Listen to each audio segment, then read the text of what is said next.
జిల్లా కేంద్రంలో ఆర్టీఓ కార్యాలయం ఎదురుగా జర్నలిస్టులు 4 రోజులుగా దీక్షలు కొనసాగిస్తుండగా మంగళవారం మధ్యాహ్నం మాజీ గ్రంథాలయ చైర్మన్ గొల్లపల్లి చంద్రశేఖర్ గౌడ్ జర్నలిస్టులకు సంఘీభావం తెలిపి జర్నలిస్టు దీక్షా శిబిరానికి విచ్చేసి 25,000 భూరి విరాళాన్ని అందించారు. ఈ సందర్భంగా మాజీ గ్రంథాలయ చైర్మన్ చంద్రశేఖర్ గౌడ్ మాట్లాడుతూ తాను 2009 సంవత్సరంలో ప్రజారాజ్యం తరఫున ఎమ్మెల్యేగా పోటీ చేసినప్పుడు ప్రజారాజ్యం అధ్యక్షుడు చిరంజీవికి ఇళ్ల స్థలాలు ఇప్పించాలని కోరుతూ తన ద్వారా వినతి పత్రం జర్నలిస్టులు ఇచ్చారని, అప్పటి నుండి ఇప్పటి వరకు జర్నలిస్టులకు ఇళ్ల స్థలాలు రాకపోవడం శోచనీయమని అన్నారు. అర్హులైన జర్నలిస్టులకు ప్రభుత్వం, స్థానిక ప్రజాప్రతినిధులు ఇళ్ల స్థలాలకు చొరవ చూపి వారికి ఇళ్ల స్థలాలు వచ్చే విధంగా చొరవ చూపాలని ఈ సందర్భంగా ఆయన అన్నారు. ఈ సందర్భంగా జర్నలిస్టుల నాయకులు జర్నలిస్టుల పక్షాన జిల్లా గ్రంథాలయ చైర్మన్ కు పదాలు తెలిపారు. దీక్షా శిబిరంలో సభ్యులందరికీ కూడా పేరు పేరున నమస్కారం. నిజంగా కూడా ఒక రకంగా చెప్పాలంటే చాలా బాధాకరమైన విషయం. ఇంతమంది జర్నలిస్టులు, ఇంతమంది కేబుల్ వాళ్ళు, అలాగే ఎలక్ట్రానిక్ మీడియా వాళ్ళు ఎన్నో సంవత్సరాలుగా మాకు ఇల్లు లేవు అని చాలా రోజుల సందర్భంగా కొట్లాడుతున్న సందర్భంగా ఇన్ని రోజుల నుంచి కూడా రాకపోవడం ఇంకా నిజంగా బాధ అనిపిస్తుంది. ఎందుకంటే నాకు బాగా గుర్తుంది.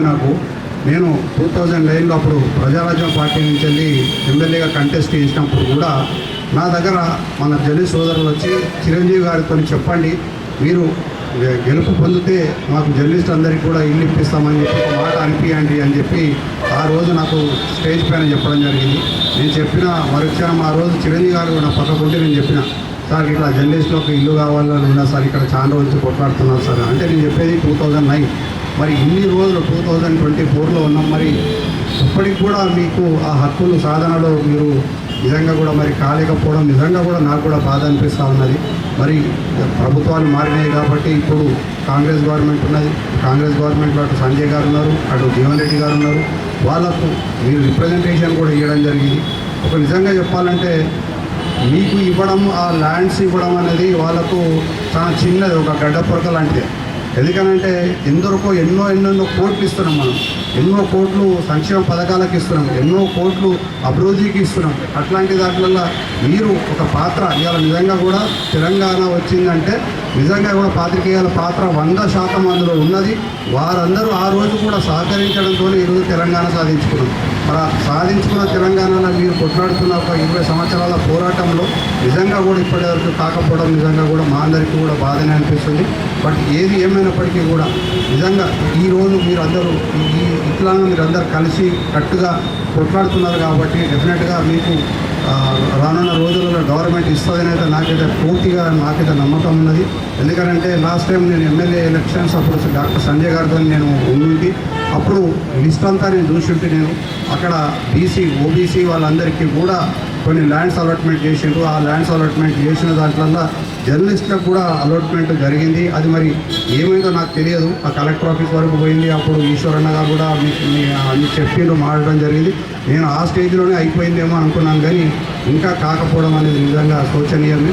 మరి మీ అందరికీ కూడా మేమందరం కూడా అన్నింటి ఉన్నామని, సానుకూలంగా ఉన్నామని చెప్పేసి తెలియజేస్తున్నాను.